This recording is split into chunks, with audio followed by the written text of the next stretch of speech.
이 표현은 성경에서 가장 신비한 표현입니다. 왜냐하면 하나님이 사람이 되셨다는 말이죠. 근데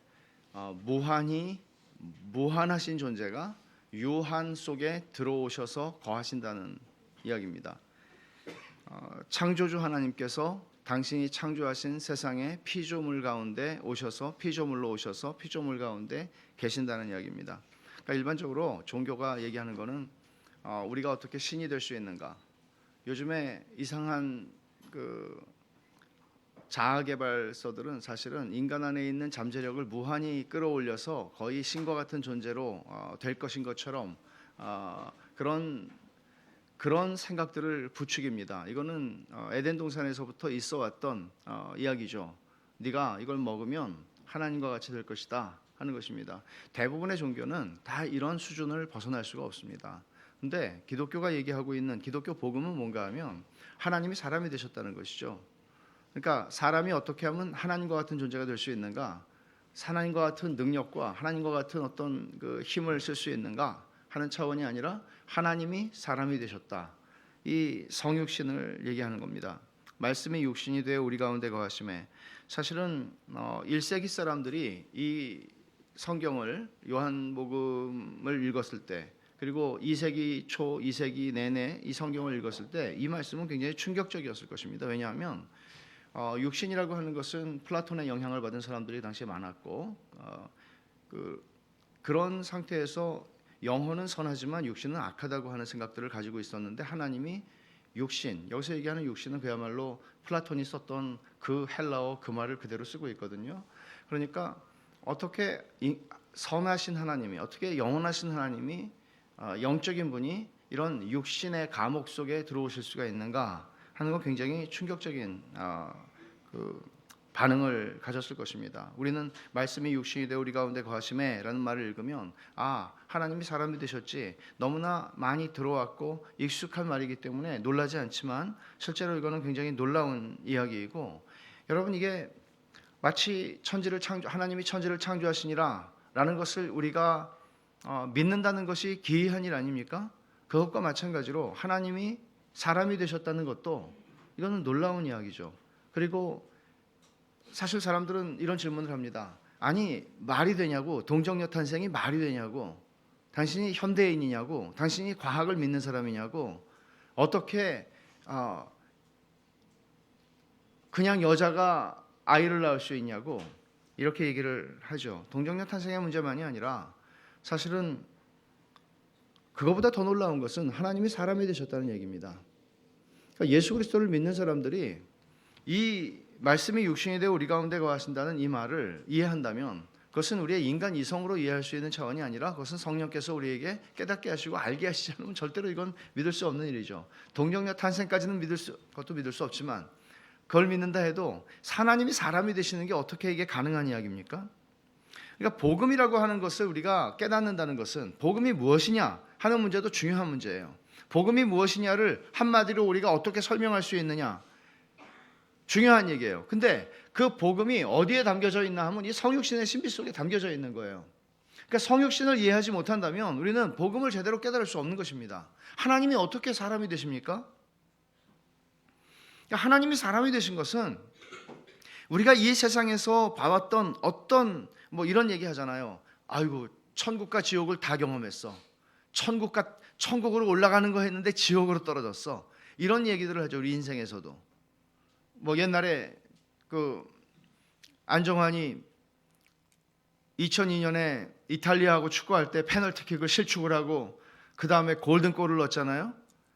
이건 지옥에서 천국으로 간 거군요. 거꾸로라고 생각해 보세요. 그러니까 우리 인생에서 이런 경험들을 하는데 어떤 경험도 이 앞에서 얘기할 수 없는, 그러니까 무한하신, 영원하신, 불변하시는 영광 가운데 계시는 하나님께서 사람이 되신 것입니다.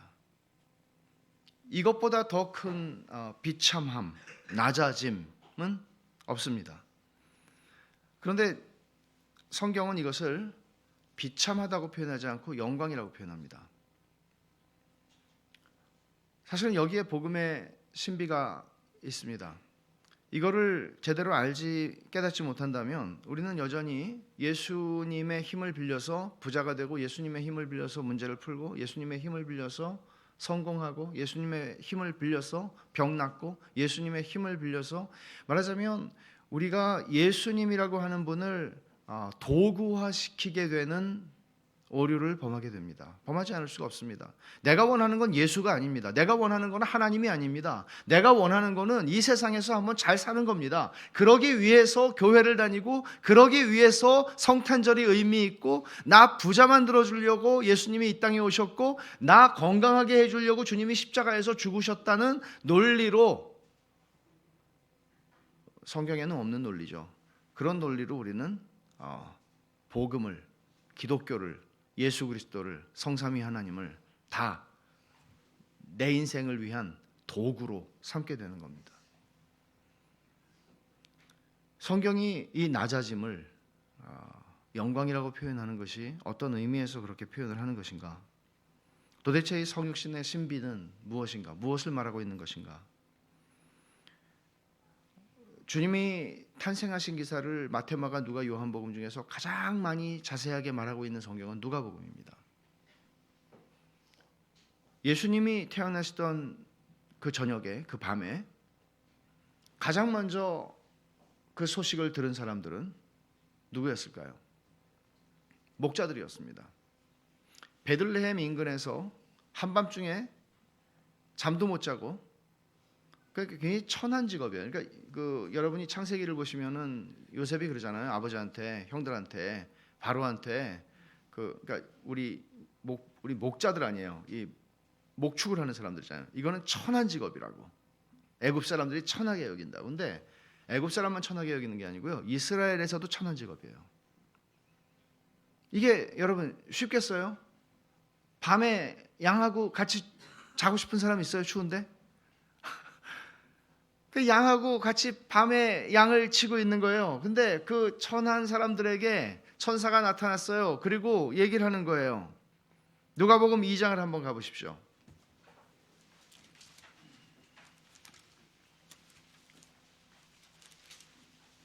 14절에 보면 18절을 보죠.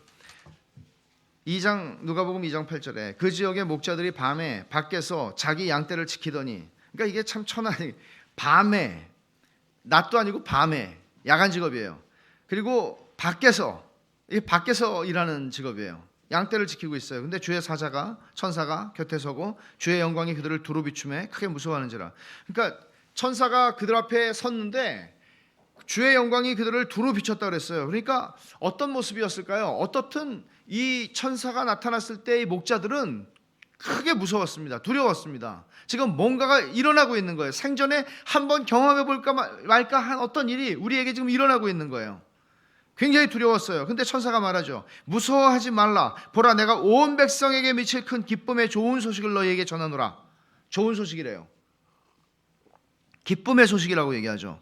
오늘 다윗의 동네에, 베들레헴이죠. 다윗의 동네라는 말은 그 목자들도 다 알아요. 베들레헴, 다윗의 동네. 요즘도 뭐 그런 게 있잖아요. 뭐 어디 가면은 그 지역에서 제일 유명한 그 옛날 역사에 유명한 분이 있으면 누구네 동네라고 그렇게 얘기할 수 있잖아요. 다윗의 동네에 너희를 위하여 구주가 나셨으니 곧 그리스도 주시니라. 너희가 가서 강보에 쌓여 구유에 누워 있는 아기를 보리니 이것이 너희에게 표적이니라.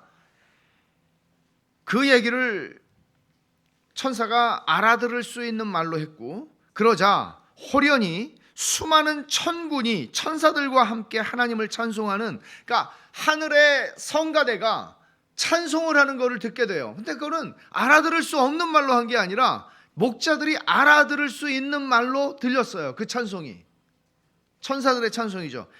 이거를 들은 사람이 역사에 몇 명이 있을까요? 임금님들도 이걸 들은 사람이 없어요. 근데 이분들, 이 목자들은 그 천군 천사들의 합창 소리를 들었어요. 뭐라고 찬송을 하나 하면 그 가사가 지극히 높은 곳에서는 하나님께 영광이요 땅에서는 하나님이 기뻐하신 사람들 중에 평화로다.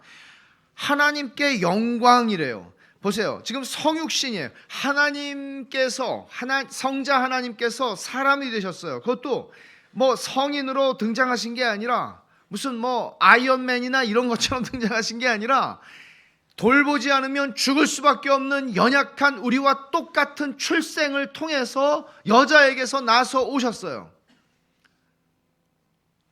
무력한 존재로 모셨어요. 그런데 그거를 천사들은 오호 통제라 그렇게 말하지 않습니다. 화로다, 하나님이 사람이 되시다니 라고 말하지 않습니다. 하나님께 영광이요 라고 말합니다. 어떻게 이 표현을 이해를 해야 할까요? 우리는 그냥 마냥 예수님이 오신 게 우리의 구주로 오셨으니까 좋다, 그냥 하나님께 영광이요 우리에게 기쁨이다, 땅에는 평화로다, 그런 얘기를 합니다. 그러나 사실 이날 일어난 일, 이 첫 번째 크리스마스에 일어난 일은 하나님의 사람이 되신 일이었습니다. 기가 막힌 일입니다. 오늘 우리가 본 이 요한복음 1장의 본문에서 사도 요한은 예수님, 성육신하신 예수님을 설명하면서 그 안에서 그가 이걸 본다고 얘기를 하죠. 14절에 보면 1장 14절에 말씀이 육신이 되어 우리 가운데 거하시며 우리가 그의 영광을 보니, 영광을 본다고 얘기하죠. 그러니까 이거는 다분히 그 의미와 그 영적인 시각에서 지금 표현하는 거죠. 하나님의 아들이 육신을 입고 여자에게서, 그것도 마구간에서 태어나서 거기에 누워 있어요. 근데 거기서 영광을 본다고 지금 얘기하죠. 그의 영광을 보니 아버지의 독생자의 영광이요 은혜와 진리가 충만하더라. 영광이라고 하는 단어를 잘 이해를 할 필요가 있지만 그것을 요한은 은혜와 진리가 충만하다고 표현해요. 은혜와 진리. 이거는 구약 성경에서 계속 짝을 이루어서 나오는, 하나님을 설명할 때마다 짝을 이루어 나오는 두 단어예요. 은혜와 진리. 여기 18절에서도 그렇게 얘기하죠. 18절이 아니고 17절에서 율법은 모세로 말미암아 주어진 것이요 은혜와 진리는 예수 그리스도로 말미암아 온 것이라. 은혜와 진리라고 하는 것은 쌍을 이루어서 구약 성경에서도 예를 들어서 이런 거죠. 주의 인자하심과 성실하심이 큽니다. 인자하심과 성실하심이라고 하는 단어는 바로 은혜와 진리를 그대로 구약에서 설명한 단어예요.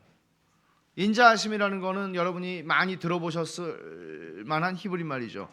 헤세드라고 하는 말입니다.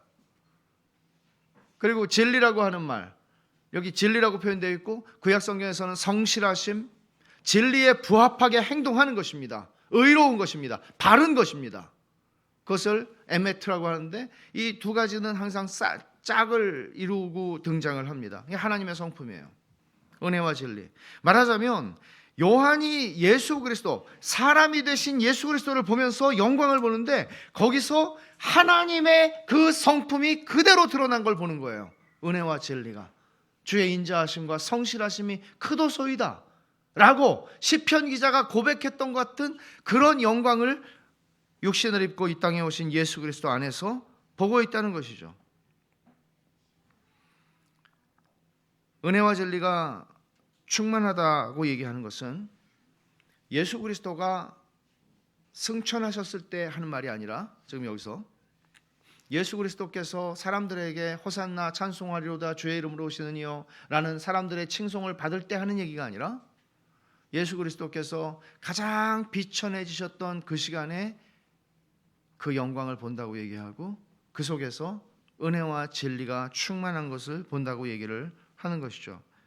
성자 하나님께서 무한한 영광을 내려놓고 유한하고 보잘것없는 인간 아기로 오신 사건 속에서 그걸 영광이라고 지금 표현을 하고 있는 것이고 하나님의 성품이 그대로 나타났다고 얘기를 하는 것입니다. 어떤 신학자는 이렇게 표현했어요. 아담이 범죄한 그 순간부터 예수 그리스도께서는 하늘에서 이 땅에 이르는 어마어마하게 긴 나선형 사다리를, 이 계단을 통해서 그날부터, 그 시간부터 내려오고 계셨다. 그날부터 낮아지고 계셨다. 그러니까 측량할 수 없는 거리를 넘어서 비하하신, 낮아지신 것입니다. 우리는 우리의 어떤 경험으로도 하나님 아들께서 인간이 되신 낮아짐을 헤아릴 수 없고 또 비슷한 경험조차 할 수 없습니다. 그래서 우리는 이런 주님을 보면 어떤 사람도 내 인생이 비참해졌다라고 말할 수 없습니다. 이건 좀 잔인한 얘기일지 모르지만 교회 역사 속에서 예수 그리스도를 믿는 것 때문에 비참해진 사람들은 적지 않습니다. 그 신앙 때문에 귀족의 자리에서 모든 특권과 재산과 명예와 모든 것을 빼앗기고 화형장에 이슬로 사라져가야 하는 그런 사람들이 있었고 노예가 된 사람들도 있었습니다. 그러나 그들은 그것을 기쁘게 당하였다고 성경은 얘기합니다. 그리고 그들의 전기를 읽어보면 그들은 그 순간에 하나님의 영광을 본다고 얘기합니다. 우린 사도행전 7장에서 스데반이 돌에 맞아 죽으면서 피투성이가 돼서 그는 죽어가면서 인자의 영광을 본다고 말하지 않습니까? 그러니까 우리가 세상에서 생각하는 영광이라는 것은 12월 달에 이런저런 많은 연예인들 시상식하고 연예인들만 시식하는 건 물론 아닌데 텔레비에서 그런 걸 많이 보여주니까는 그런 줄 아는데 어떤 믿음을 가진 연예인이 이 모든 영광을 하나님께 돌립니다 이렇게 하잖아요. 근데 영광이라는 것은 사실은 그런 방식으로만 돌려드려지는 것은 아닙니다. 그 진정성을 무시하는 것이 아니라 여러분들이 여러분의 인생에서 떴을 때만 하나님을 영화롭게 하는 것이 아니라 오늘 이 비천해진 예수님의 이야기를 천군과 천사들이 하나님께 영광이라고 얘기하고 요한이 하나님의 영광을 본다고 얘기를 하는 이 장면에서 우리가 보게 되는 것은 여러분들의 인생에서 가장 바닥을 치게 되었을 때, 여러분의 인생에서 가장 더 이상 내려갈 데가 없을 만큼 내려갔을 때 여전히 여러분들은 하나님을 영화롭게 할 수 있다는 이야기입니다. 낮아지는 것이 곧 영광이라는 얘기를 하는 것은 물론 아닙니다. 주님이 어디선가 호련히 성인으로 구주로 등장하셔서 내가 메시아다라고 말씀하시지 않았습니다. 성경은 이상하게 예수님의 탄생부터 추적을 합니다. 탄생하기 전부터 멀리서 동방박사들이 그 별을 쫓아서 오는 것부터 추적을 합니다. 그래서 예수님의 나심부터 시작해서 모든 것들이 우리와 똑같은 태어남이었고 우리와 똑같은 성장 과정을 거쳤다는 것을 성경은 우리에게 분명하게 증거합니다. 여자의 몸을 통해서 오셨고 부모의 돌봄이 없이는 살 수 없는 인간으로 오셨습니다. 그리고 33년을 고통과 슬픔과 가난이라고 하는 인간이 짊어지고 살아가야 하는 질고를 그대로 짊어지고 사셨습니다. 어느 부잣집에 나신 게 아닙니다. 왜냐하면 주님께서 부잣집에 나시지 않은 것은 우리는 성경에 쓰여져 있지 않으니까 알지는 못하지만 그러나 충분히 이해할 수 있고 추측할 수 있고 성경적이라고 말할 수 있을 만큼의 증거들은 있습니다. 주님은 어떤 부자들에게만 그들이 자신의 구주로 오신 분과 동일시될 수 있는 분이 아니라 세상에 가장 비천하고 세상에서 가장 가진지 못했고 세상에서 인생이 가장 빛이 없다고 생각하는 그 모든 사람들에게 동일시될 수 있는 방식으로 주님은 오셨습니다. 여러분 중에서 아무리 병원에 자리가 없다고 한들 계집에서 태어나신 분은 안 계시잖아요. 말밥통에 누우셨다는 게 말이 됩니까? 하나님께서 어떻게 그런 시나리오 속에서 당신의 아들을 이 땅에 보내셨을까요? 왕성하고 융성한 왕가가 아니라 몰락한 그리고 멸망한 나라의 몰락한 왕손으로 그리스도를 주셨을까요? 조나단 에드워즈는 이런 말을 합니다. 우리는 예수님의 십자가의 죽으심만을 주목하지만 예수님이 하나님의 아들로서 이 땅에 사람이 되셔서 30년 동안 사셨던 보통 사람으로 사셨던 그 30년의 삶도 우리는 주목해야 한다고. 어떻게 사셨을까요? 성경이 많이 말하지 않아요. 그러나 그 아버지의 직업이 무엇인지는 알아요. 목수였어요. 그 시대의 모든 사람들이 그랬듯이 아버지가 목수면 아들도 목수죠. 어려서부터 못질을 했을 것입니다. 그리고 주문을 받아서 제작을 했겠죠. 잘못 만들었다고 좀 갑질도 당하셨겠죠. 혼도 나셨겠죠. 에드워즈는 이렇게 얘기합니다. 영광스러운 하나님의 아들, 하늘과 땅의 창조자가 이런 그냥 기본적인 우리가 살아가면서 할 수 있는 모든 노동들이죠. 보통 노동이죠. 이로부터 겪었던 수치가 얼마나 큰 것인지를 생각해 보라. 약 30년 동안 그는 노동자 사이에 섞여 아무에게도 알려지지 않은 무명의 삶을 사셔야 했으며 그동안 다른 노동자들처럼 같이 무시당했으며 세상에 알려지지 않았다. 주님의 성육신과 삶을 보면 주님이 낮아지신 것을 조금이라도 우리가 깨닫는다면 우리는 억울하다고 말하기가 쉽지 않습니다. 언제나 우리의 기준은, 예수를 믿는 사람들의 기준은 그리스도입니다. 그리스도입니다. 내 옆에 잘 나가는 사람이 아닙니다.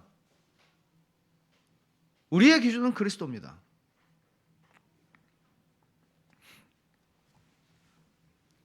주님의 삶은 성부 하나님께 대한 순종이라는 관점에서 이해될 수 있습니다.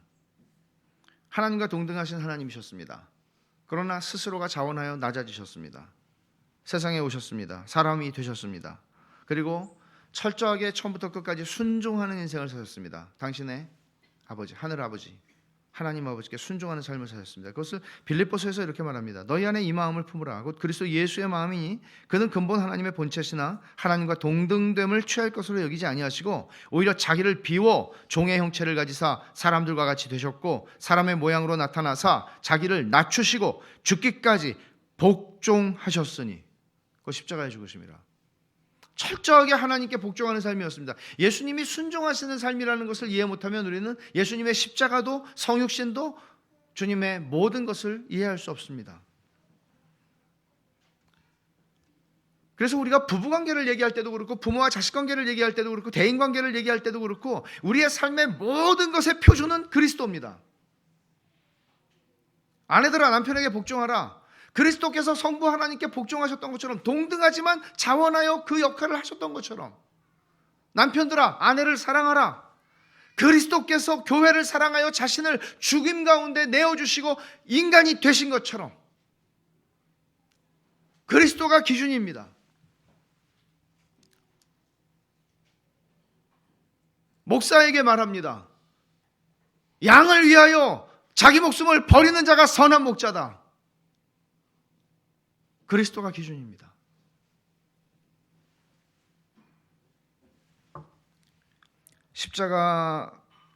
우리는 십자가에 초점을 맞추죠. 근데 사실 십자가를 지고 죽으시기 위해서 성육신하신 것이에요. 그러니까 십자가는 낮아짐의 절정이라고 볼 수 있는데 성육신으로 시작해서 이제 십자가로 그 낮아짐이 절정에 이르게 되는 겁니다. 창조주께서 사람들에게 맞으셨고 침뱉음을 당하셨고 조롱을 받으십니다. 벌거벗김을 당하십니다. 가장 잔인한 형틀인 십자가에 달리십니다. 더 이상 낮아질 수 없는 자리까지 창조주께서. 그러니까 어느 고귀한 신분을 가진 사람이 그런 벌을 받을 때, 그런 벌을 받아 죽을 때에도 야 어떻게 저런 일이 있을 수가 있는가 싶을 텐데 창조주 하나님께서 사람에게 붙잡혀 그런 조롱과 멸시를 당하시고 죽으십니다. 주님은 십자가를 지시기 전에 기도하셨습니다. 이 잔을 피하게 해달라고. 근데 그것은 죽음이 두려워서가 아니었습니다. 또는 고통이 두려워서가 아니었습니다. 성부 하나님과 영원 가운데에서 가장 큰 기쁨과 영광 가운데 거하시던 분께서 성부 하나님의 저주와 진노를 받으셔야 하는 것이 감당할 수 없다는 사실을 주님은 아셨습니다. 나의 하나님 어찌하여 나를 버리셨나이까라고 부르짖으셨던 것처럼 주님은 그 십자가의 죽음이 어떤 것인지를 아셨습니다. 순교자들 중에서 이 죽음을 피하게 해달라고 주님처럼 기도했던 사람들을 저는 알지 못합니다. 순교한 사람들은 그 순교의 죽음 속에서 그들은 자신들의 이것이 얼마나 영광인지 그들은 알았습니다. 그리고 하늘의 확신을 그들은 가지고 죽을 수 있었습니다. 그러나 주님에겐 그런 게 없었습니다. 왜냐하면 죄인으로서 죽는 것이기 때문에 그렇습니다.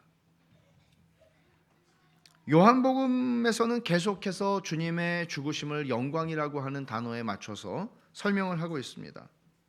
주님이 영광을 받으시는 것이 십자가에서 죽으시는 때라고 이야기를 합니다. 가룟 유다가 예수님을 팔려고 식사 자리에서 나갔을 때 주님이 뭐라고 말씀하셨는가 하면 지금 인자가 영광을 받았고 하나님도 인자로 말미암아 영광을 받으셨다고 말씀했습니다. 낮아지는 것입니다. 십자가는 낮아지는 것임에도 불구하고 성경은 타협하지 않고 영광이라고 얘기합니다.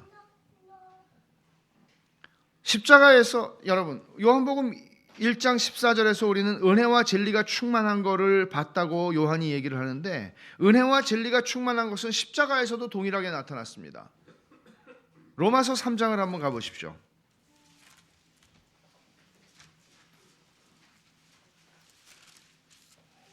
로마서 3장 25절에 이렇게 말합니다. 이 예수를 하나님이 그의 피로써 믿음으로 말미암은 화목 제물로 세우셨으니 이는 하나님께서 길이 참으시는 중에 전에 지은 죄를 간과하심으로 자기의 의로우심을 나타내려 하심이니. 사람들은 말합니다. 하나님의 심판이 어디 있냐고 말합니다. 근데 하나님의 심판이 어디 있냐고 말하고 하나님이 내가 이렇게 죄를 져도 멀쩡히 살아있는데 무슨 소리야? 라고 말합니다. 근데 이 말씀은 무슨 얘기예요? 하나님은 십자가를 통해서 당신의 아들을 죽이심으로써 자기의 의로우심을 나타내셨대요. 내가 의로운 하나님이다. 나는 죄를 절대로 눈 감아주지 않는다. 지금까지 내가 눈 감아주었던 모든 것들에 대해서 하나도 빠지지 않고 다 심판했다라는 것을 예수 그리스도를 심판하심으로써 하나님은 우리에게 분명하게 보여주셨습니다. 여러분 오해하지 마십시오. 그리스도께서는 온 세상의 구주로 오셨지만 자신의 죄를 인정하고 하나님 앞에 회개하는 사람들에게 구주가 되십니다. 하나님께서는 저와 여러분의 그 어떤 작은 죄도 그냥 넘어가시는 법이 없습니다. 반드시 죄를 다루십니다. 하나님의 택하신 백성들의 죄를 예수 그리스도 안에서 다루신 것입니다. 하나님은 의로우심을 나타내셨습니다. 5장 8절을 가보십시오. 우리가 아직 죄인 되었을 때에 그리스도께서 우리를 위하여 죽으심으로 하나님께서 우리에 대한 자기의 사랑을 확증하셨느니라. 여기서는 십자가가 하나님의 사랑을 확증했다고 얘기를 합니다. 그 아들을 아끼지 않고 내주신 이가 어찌 그 아들과 함께 우리를 위하여 모든 것을 주시지 않겠느냐는 얘기입니다. 아들을 아끼지 않고 십자가에 못 박아 죽이셨습니다. 그러니 그 아들을 아끼지 않은 분이 어떻게 나를 위해서 무엇을 아끼시겠습니까? 하나님께서 인간적 방식으로 생각할 때조차도 더 이상 표현할 수 없는 사랑의 극단적인 방식으로 우리에게 당신의 사랑을 표현하신 것입니다. 증명하신 것입니다. 내 사랑이 여기 있다. 하나님은 우리에게 내가 원하는 돈을 주심으로써, 내가 원하는 건강을 주심으로써, 내가 원하는 문제 해결을 주심으로써만 당신의 사랑을 증명하시는 게 아니라 하나님은 당신의 아들을 우리에게 주심으로써 당신의 사랑을 증명하셨습니다. 그럼에도 불구하고 우리의 인생 가운데 이런저런 문제들을 안고 살아가는 것은 전능하신 하나님께서 능력이 없어서가 아니라 당신의 아들을 주시기까지 우리를 사랑하신 분이 사랑이 없어서가 아니라 우리가 이해하고 깨닫지 못하는 하나님의 비밀한 지혜 속에서 우리의 유익을 위하여 당신의 영광을 위하여 허락하신 일이라는 것입니다. 그 답밖에는 없습니다. 십자가를 믿는 그리스도인들에게, 그리고 이 십자가에 죽으시기 위해서 성육신하신 그리스도를 믿는 사람들에게 우리의 인생에 일어나는 모든 일에 대한 다른 설명은 불가능합니다. 적어도 여러분이 예수 그리스도의 성육신과 십자가를 믿는다면, 그리고 예수 그리스도의 성육신과 십자가를 믿는 사람이 그리스도인입니다. 오늘 본문 1장 18절을 보면 사도 요한은 또 이렇게 설명을 하고 있습니다. 그 안에서, 예수 그리스도 안에서 본래 하나님을 본 사람이 없죠. 아무도 없습니다. 아버지 품속에 있는 독생하신 하나님이 나타내셨느니라. 예수님이 왜 성육신하셨습니까? 성육신하심으로써 은혜와 진리를 드러내셨습니다. 하나님의 성품을 완전히 드러내셨습니다. 성육신을 통해, 십자가를 통해, 그분의 공생의 전체를 통해서 은혜와 진리, 하나님의 성품을 완전히 드러내셨습니다. 그런데 여기서 요한은 이렇게 말하죠. 18절에서 아버지의 품속에 있는 독생하신 하나님이 하나님을 나타내셨대요. 하나님을 증명했대요. 하나님을 보여줬대요. 아무도 본 사람이 없는데 그분은 육신을 입고 오셨으니까, 영이신 하나님을 아무도 볼 수 없는데 육신을 입고 우리 가운데 거하셨고 갈릴리를 거니셨고 예루살렘을 다니셨기에 그분을 본 사람들은 하나님을 본 것이죠. 요한복음 14장에서 주님 그러셨죠. 나를 본 자는 하나님을 본 것이다. 베드로전서에서 사도 베드로는 이렇게 말합니다. 너희는 예수 그리스도를 보지 못하고도 말할 수 없는 영광스러운 즐거움으로 그를 사랑하고 기뻐한다. 우린 믿음의 눈으로 봅니다. 믿는 자들은 믿음의 눈으로 봅니다. 여기 나타내셨다는 말은 설명했다는 얘기예요. 근데 요한복음 여러분 아시다시피 1절에 태초에 말씀이 계시니라 이 말씀이 하나님과 함께 계셨으니 이 말씀은 곧 하나님이시니라. 예수님을 처음부터 로고스, 헬라어 로고스, 말씀이라고 하는 말로 예수님의 별명을 딱 시작을 해요. 그러니까 말이라는 거는 어떤 거죠, 여러분? 여러분, 지금 저는 말로 설교를 하고 있습니다. 말이 없다고 생각을 해보십시오. 어떻게 우리가 소통할 수 있습니까? 하나님께서 우리에게 언어를 주신 것은 소통을 하라고 주신 것입니다. 말이라는 거는 이상하게도 사실은 그림보다 정교해요. 그냥 그림은 다 자기가 느낀 걸 그리는 거잖아요. 하여간 설명을 하는 거예요, 말로. 그래서 사도 바울은 고린도전서에서 하나님께서는 전도의 미련한 것을 통해서 복음을 전하신다고 말씀하시죠. 1세기에도 말을 했는데 지금도 말하고 있어요. 21세기에도. 언제 AI로 대치가 될지 모르겠지만 설교자가 AI도 말하지 않겠어요? 말하지 않겠어요? 예수님께서 말씀으로 오셨다는 것은 설명하기 위한 거예요. 하나님이 어떤 분이신지를 보여주는 거예요. 그래서 예수님이 말씀으로 오신 거예요. 그래서 여기 나타내셨다는 말이 바로 그 말입니다. 그러니까 성경이 우리에게 얘기하고 있는 이 논리를 쭉 따라가 보십시오. 예수님이 하나님이 사람이 되셨다. 그리고 사람이 되셨을 뿐만 아니라 십자가에서 비참하게 죽으셨다. 그런데 그걸 영광이라고 말해요. 여러분, 예수를 믿는 사람들이 이 세상에서 예수를 믿기 전에 가지고 있던 영광에 대한 개념으로부터 얼마나 자유로워질 수 있는지 아세요? 성공해야 되겠고 빛나게 살아야 되겠고 뭔가 탑을 달려야 되겠고 뭔가 올라가야 되겠고 라고 우리는 그 무한 경쟁의 시대 속에서 살아가면서 그런 생각들을 자기도 모르는 사이에 세례를 받고 세뇌를 받고 그렇게 생각하고 살아갑니다. 옆에 사람 볼 새가 없어요. 처지는 사람 붙잡아 줄 새가 없어요. 사람을 사랑하면서 못 가요. 내 갈 길도 바쁜데 내가 누구를 사랑하면서 갑니까? 근데 성경이 설명하고 있는 영광이 무엇인지, 하나님께 영광이라는 그 찬송을 천사들이 불렀을 때 어떤 의미에서 한 것인지, 그것은 세상에서 보란듯이 성공하고 잘 사는 거 아닙니다. 낮아지신 그리스도의 영광이 우리에게 가르치는 것은 그리스도의 그 낮아짐, 성육신, 십자가, 이 모든 것들을 설명할 수 있는 하나의 도구는 뭔가 하면 아버지께 대한 순종이었다는 것입니다. 순종하는 삶입니다. 여러분들의 자리가, 여러분들의 삶의 자리가 사람들이 와 부러워할 만한 삶일지 모르겠습니다. 또는 아유 너 어떻게 그렇게 사니? 라고 사람들이 경멸할 수 있는 삶일지 모르겠습니다. 그러나 하나님께서 그런 식으로 우리를 대하시지 않으신다는 것이죠. 착각하지 마십시오. 사람들이 우러러본다고 여러분들을 하나님이 우러러본다고 착각하지 마십시오. 사람들이 나를 별 볼 일 없다고 본다고 하나님이 나를 별 볼 일 없다고 본다고 착각하지 마십시오. 하나님이 그런 식으로 우리를 대하지 않으십니다. 문제는 내가 하나님을 순종하고 살고 있는가 하는 겁니다. 내가 지금 순종해서 지금까지 50평생 살아왔나? 내가 지금 순종하면서 내가 30이라는, 오늘 요한이 생일이던데 예수님하고 생일이 같아요. 31살? 2살, 예. 내가 미안해. 32년을 내가 순종하고 살아왔는가? 이거예요. 32년을 순종하지 않고 살았는데 64년째는 갑자기 순종하나요? 순종하는 삶이에요. 여러분들이 성탄절에 그냥 즐겁고 그냥 메리 크리스마스, 해피 크리스마스 하는 차원이 아니라 그리스도께서 순종하여 이 일이 일어난 거예요. 그리스도의 순종으로 말미암아 성탄절이 주어진 거예요. 그리스도의 순종이 없으면 아무것도 없어요, 우리에게는. 그럼 우리는 그리스도께 순종하고 살아가나요? 우리에게는 순종하지 못하는 벽이 없나요?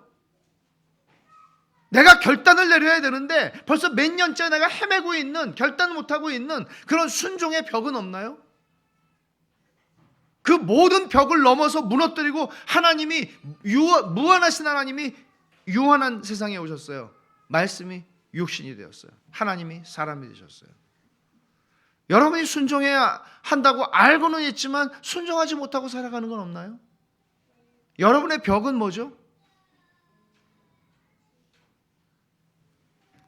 세상에는 벽이 너무 많습니다. 내가 순종하기 위해서 넘어가야 하는 벽도 있지만 사람과 사람 사이를 갈라놓는 벽도 너무나 많습니다. 학벌, 교양, 지연, 혈연, 기타 이런저런 것들로 사람과 사람을 너무나 많이 갈라놓습니다. 인도에 카스트 제도만 있는 거 아닙니다. 근데 하나님이 사람이 되셨습니다. 근데 우리는 뭐 이런 생각하시는 분은 안 계시겠지만, 나는 그래도 수준 있는 사람들하고 좀 놀아. 그래서 어쩌라고요? 수준 있는 사람하고 노니까 수준이 있나요? 수준이 생기나요? 그렇게 우리 자신의 신분과 우리의 존재를 확인하는 자리에서 우리는 넘어설 수 있는 사람들입니다. 그리스도인들밖에 이걸 못해요. 주님은 보통 사람들이 없이 여기던 창녀와 세리들과 함께 밥을 드셨습니다. 기가 막힌 일입니다. 종교적인 기득권자들과 성공한 자들과 함께 하시기보다는 낮아질 대로 낮아진 사람들하고 시간을 보내셨습니다. 팔레스타인에서 잘 나가던 사람 중에서 시험을 봐가지고 제자를 뽑지 않으셨고, 주님은 그냥 갈릴리의 어부들 중에서, 그리고 세리 가운데에서 당신의 제자를 선택하셨습니다. 벽을 다 허무셨습니다. 주님은. 우리 사회도 벽이 엄청나게 많습니다. 벽이 없는 사회는 없습니다. 사람은 벽을 치는데 선수입니다. 주님께서 그 벽을 다 허무십니다. 교회는 벽이 허물어진 사회입니다. 그리스도 안에서 노예의 주인과 노예가 같이 밥을 먹었습니다. 그리스도 안에서 부르주아와 프롤레타리아가 사랑을 나눴습니다. 세상이 갈라놓은 모든 장벽들을 허물었습니다. 이게 교회입니다. 이게 신앙입니다. 그런 사람들이 보이셔야 합니다. 여러분이 사랑해야 할 대상이 보이셔야 합니다. 사랑이 없어 라고 말하지 말고 사랑해야 할 대상이 보여야 합니다. 그리고 한 가지 더 적용을 한다면, 하나님을 드러내는 일이 여러분의 소명이라는 사실을 알고 사십시오. 예수님이, 독생하신 하나님이 은혜와 진리를 드러내심으로써 하나님을 나타내셨습니다. 볼 수 없는 하나님을 나타내 보여주셨습니다. 교회는 그리스도의 몸입니다. 우리는 오늘 성탄절에 성육신을 생각하면서 하나님을 드러내는 일에 값을 지불하는 것을 배울 필요가 있습니다. 주님이 성육신 하신 이유는 하나님을 설명하기 위해서, 하나님을 못 보는 세상에 하나님을 설명하고 보여주기 위해서 그렇게 하셨습니다. 십자가를 지신 것도 마찬가지입니다. 하나님의 의로우심과 하나님의 인자하심을, 사랑을 증명하셨습니다. 성도는 하나님을 설명하고 드러내기 위해서 값을 지불할 줄 아는 사람입니다. 값을 지불한다는 것은 어떤 의미인가 하면, 하나님의 성품을 여러분들의 인격과 삶을 통해서 내 남편과 내 아내에게, 내 자녀들에게, 내 주변의 사람들에게, 이웃들에게 내가 드러내는데, 그러자면 여러분들이 손해를 각오하셔야 합니다. 똑같이 못 삽니다. 똑같이 못 삽니다. 때로는 낮아짐을 경험할 것입니다. 아주 드물기는 하겠지만 모욕을 경험하게 될 수도 있습니다. 되갚아야 내 성질이 풀리는 사람인데 그 성질을 죽이느라고 힘이 들 수도 있습니다. 마음이 상할 수도 있습니다. 짧은 말로 얘기를 하던데 요즘 청년들은 마상이라고 아십니까? 마상을 많이 당할 수 있습니다. 그러나 이게 성도의 소명입니다. 주님이 그러셨습니다. 기쁘게 당하십시오. 그렇게 해서 당하는 게 핵심은 아닙니다. 하나님을 보여주십시오. 여러분의 성품, 태도, 얼굴, 말, 사랑하는 가족들에게, 그리고 사랑하는 교우들에게, 그리고 여러분의 이웃들에게 하나님이 어떤 분이신지 그 은혜와 진리가 여러분의 삶을 통해서, 여러분의 인격을 통해서 드러나게 하십시오. 그것이 우리가 성탄절에 성육신을 생각하며 이것이 영광스러운 삶이라는 것을 확인하는 그런 것입니다. 그래서 여러분이 서 계신 자리, 그것이 하나님이 어떤 자리에 주셨든지 그 자리에서 하나님을 영화롭게 하십시오. 같이 기도하겠습니다. 하나님 아버지, 감사합니다. 하늘의 영광을 버리고 이 땅에 사람의 모양으로 오셔서 사람이 되셨고, 사람 중에서도 가장 비천하고 가난하고 그런 인생을 로마의 식민지에서 유대 땅에서 유대인으로 사셨던 주님, 그렇게 하나님을 저희에게 보여주셨던 주님, 은혜와 진리의 충만함이 무엇인지를 알게 하셨던 주님, 그 주님처럼 저희가 이 땅을 하나님을 증명하는 사람으로 영광스럽게 살게 하여 주시옵소서.